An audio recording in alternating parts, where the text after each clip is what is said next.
Guys, this is Ms. Martinez, and in this video we are looking at arithmetic sequences. Few objectives here. By the end of this section, you want to be able to say that you can determine whether a sequence is arithmetic or not. You want to be able to write both explicit and recursive formulas for arithmetic sequences, and to determine a given number of arithmetic means. And I promise, really, they're not very mean. They're quite nice. So, sorry, that was a bad joke. All right, let's get started. Some definitions to begin with. In an arithmetic sequence, the difference of any two consecutive terms. Now let me define consecutive in case you're not certain. Consecutive means one right after the other.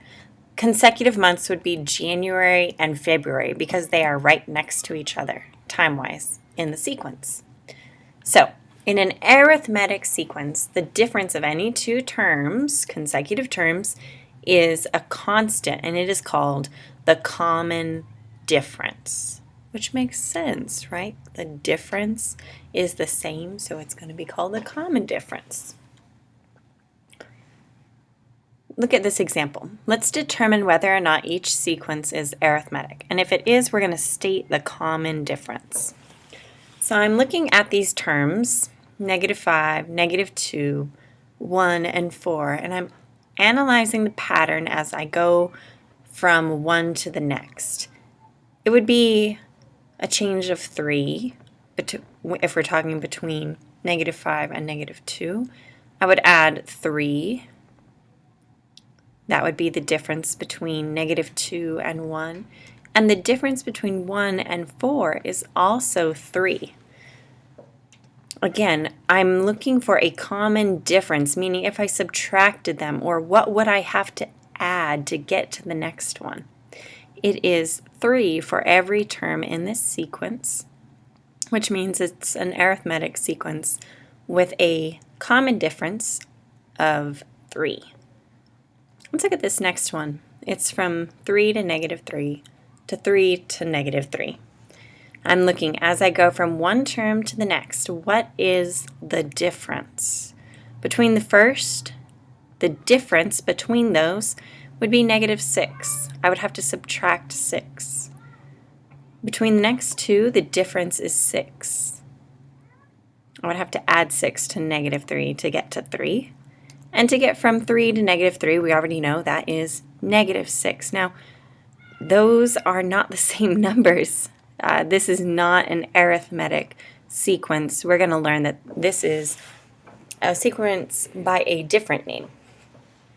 So let's go ahead and look at another little bit about arithmetic sequences. This is the recursive formula. The recursive formula is an equals an minus 1, and let's write down, what does this mean? A sub n minus 1, it means the previous term, the term before n, plus d, where a1 would have to be given. The very first term would have to be given. So again, a recursive formula for an arithmetic sequence is the previous term to n plus that common difference. All right, so from that first example, 1a, we are going to graph this sequence and give the recursive formula. So how does this look? Okay, well, let's think about this. It is the previous term plus our common difference, which is 3, and our first term is -5. So at position 1, when x is 1, my output is -5. When my position is 2, my output is -2. When my position is when my position is 3, the output is 1. 3, 1. When my position is 4, the output is actually also 4. Now looking here, this is kind of an interesting discovery. That was why I wanted you to graph. Look at these. They are all in a nice line. And if you remember a little bit back to graphing lines, you have the intercept and you have the slope. Now we can't quite see the intercept, but let's look at our slope. It would be up 1, 2, 3 over 1. My slope is 3. All the points on this graph fall with a slope of 3. And that 3 is also your common difference. So this is kind of neat. What I'm trying to get at is if you graph an arithmetic sequence, it is actually a linear graph. And that's a big takeaway. You really want to be aware of that. An arithmetic sequence, if graphed, is a linear graph where the slope is your common difference. Okay, let's look here. Kind of just a synopsis. The graph of an arithmetic sequence will contain the points 1a and in, position in, and the value there, and are on a line with a slope of d, where d is that common difference. Now the explicit formula for an arithmetic sequence, it comes from the slope formula. Remember, slope is the change in the y's over the change in the x, delta y over delta x. That gives you your slope. So if we substitute this formula's, these points into this formula, my x values are n and 1, so n minus 1, and now in the same order, an minus a1, and those should give me d. That is my slope. Now let's solve for an, because that's what we're trying to find, the explicit formula. I will multiply both sides by n minus 1 by that whole denominator, and then I will add a1 so that an is isolated. And this right here is the explicit formula for an arithmetic sequence. And let's summarize that here.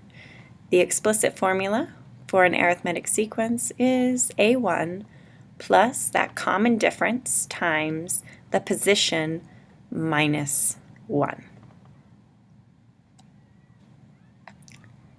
Let's use it now. We're going to write a recursive formula and a simplified, we're going to talk about what that means, explicit formula for this arithmetic sequence. 2, 7, 12, 17, and it keeps going on. First thing to do is figure out the common difference. What is the common difference between our consecutive terms? Between 2 and 7, what's the difference? Between 7 and 12, what's the difference? Between 12 and 17, what's the difference? It is 5. Now that we have that, we can use our recursive, we can write our recursive formula by just plugging in that common difference into the D position and noting what our A1 is. It is, in this case, our first term is 2. It's really important to give that first term. Otherwise, you can't really use this formula. You have to have a place to begin at so that you can move on to the next terms. Now we're going to find our explicit formula. This is our A1. It is 2 in minus 5, and then times our common difference. It really doesn't matter if the 5 was on front or at the end.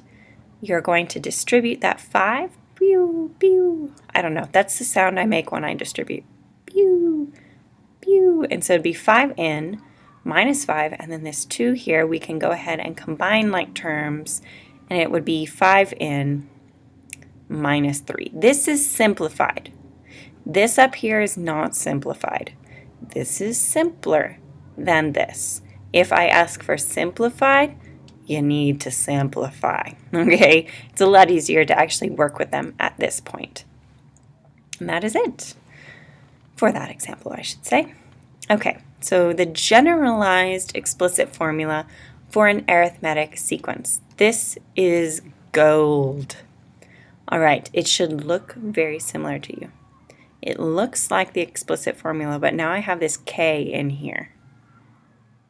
Now, what was there before? What was the term that we had right here? Take a moment, look back, pause the video, go look back. What was in the position of this k and this k? Pause the video and go look.